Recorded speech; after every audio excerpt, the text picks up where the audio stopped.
Ay, nakulisan. Sa akin naman ay kukunin sa Kawikaan 3:5. Itong nasusulat doon, kaya ay kamo kitiwala buong puso at lubusan at huwag kang mananangan sa sarili mong karunungan. Paano ba tayo magtitiwala kung hindi natin siya kilala? Dahil ko muna kayo sa Genesis 22.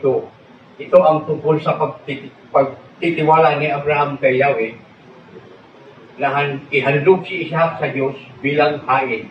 Hindi nag-aatubili si Abraham na gawin ito sapagkat taos-pusong siyang nananalig sa Diyos, mas higit ang karunungan ng Diyos karinuman. Susuportahan ko ito ng sa Genesis chapter 22, verse 15.